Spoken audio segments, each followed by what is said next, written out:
So I've had experience in strategic communication, and I want to talk to you about how that affects you in your next job, how you will use it wherever you go and at whatever level. Because no matter what you do, there are patterns. Things follow a pattern. And once you can see that pattern, you can tell how things are going to come out, whether you're in front of that train or hopefully driving behind it. Now I want to show you a quick video here.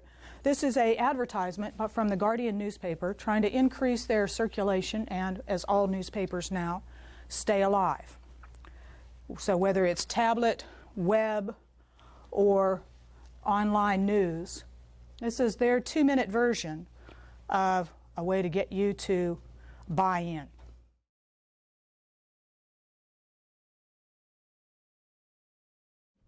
So, web, print, tablet, and mobile. Isn't that great? I love that. I love those pigs. Watch the issue accelerate. Watch it grow.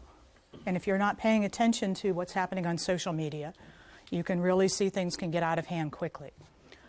I've spent a lot of time in the last couple of months talking to corporate and various businesses, and the difference between them and what you will face in your challenges in career and public affairs is they might see one crisis in their career, if that. You will, fortunately or unfortunately, have the opportunity to face many of them. So we'll skip the next slide since that's, yes, pigs again. You know, I used to show that to all of my attorneys. In my last command, I had the Army's new legal command. I had 1,785 attorneys in that organization. And so I would show this to them for the same reason, to talk about pattern. And all they would ever say to me was, where was the defense attorney for those pigs? You know, they were worried about that. So what has changed in strategic communication over the last few years? Well, first of all, you know, you can really see it when this picture is big, but isn't that what they tell you never to do with a picture? I'm sure he never realized he had that little glow around his head. But I talked about this in the article that I had sent you from the NATO publication. It's Admiral Stavridis, then the SACEUR. And a few years ago, while he was still in Mons, I took a group of War College students to visit him. So I was their senior mentor. There's about 8 of them. We come in, and he shows them. You all read the article, right? It's only a lot of reading if you do it. So he takes them in, shows them his desk, Abraham Lincoln's desk. He shows them the picture of his great-grandfather who emigrated to the States. He shows them, look, and here's his college degree. Here's my great-grandmother. And, of course, none of this would have happened if they hadn't emigrated to the U.S. from Greece. So why is he doing that? Why is he showing them that? I asked that of the students afterwards. Now, you think of his job. He probably meets heads of state all the time. And he does this routine of let me introduce you and tell you about my family to everybody who comes in. So what he's doing is setting the stage, starting the conversation. And what's his message? Whisper it to yourselves. What he's saying is, America has ties to Europe that are greater than that of alliance and of friendship, but are ties of family.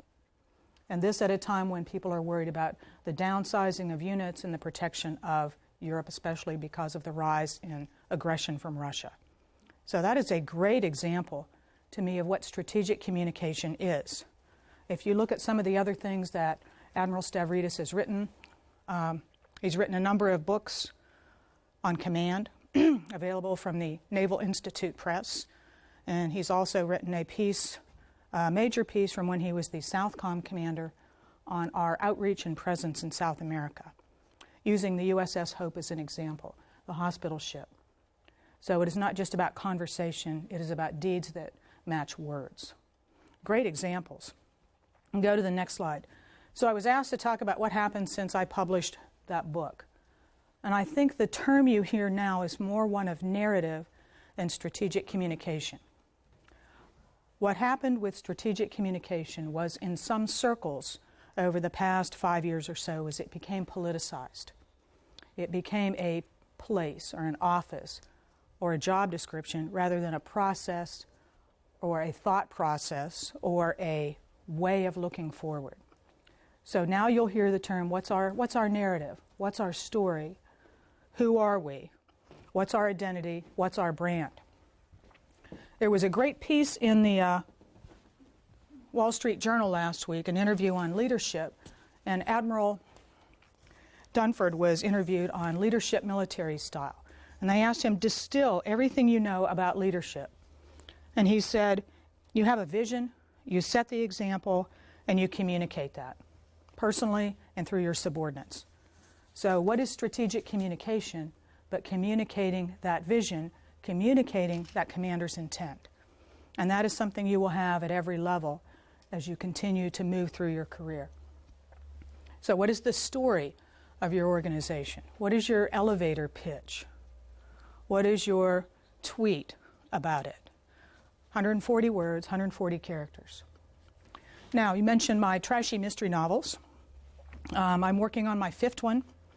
I went this past summer to the International Thriller Writers Conference. I'm sure you've all heard of that, right? Just like I had. And so for 2 days there are seminars on writing.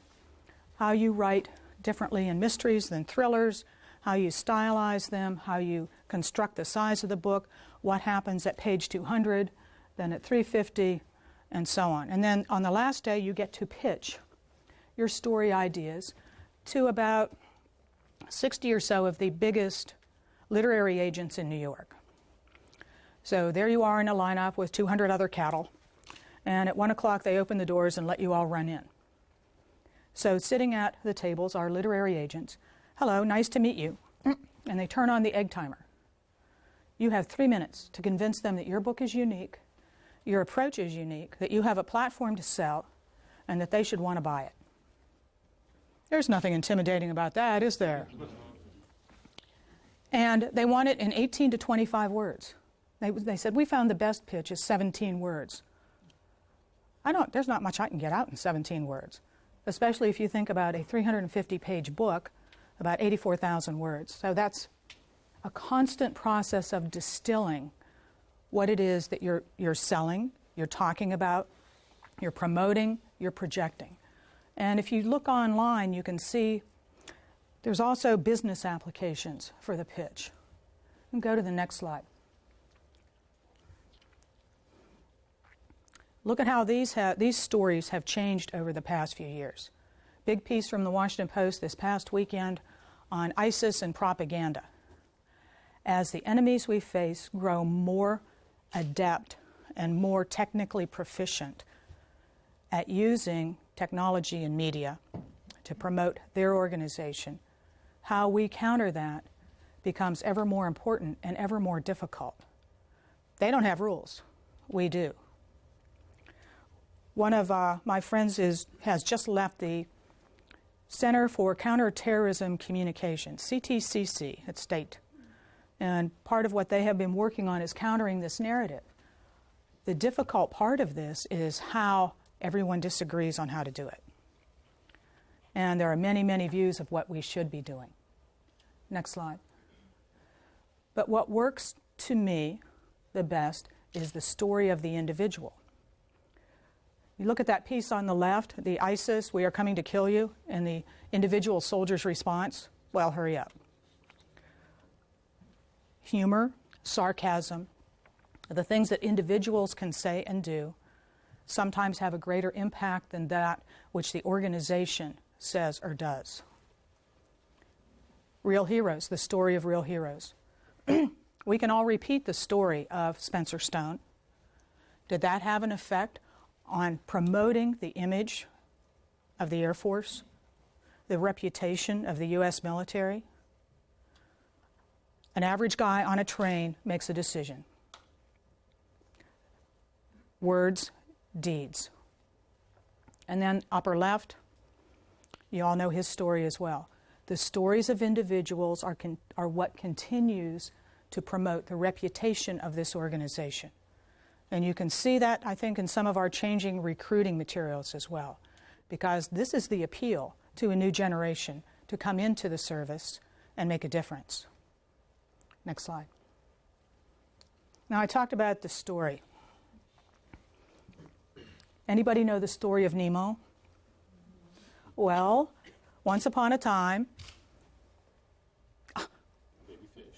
there was a fish named Marlin who had a son named Nemo, and They got separated.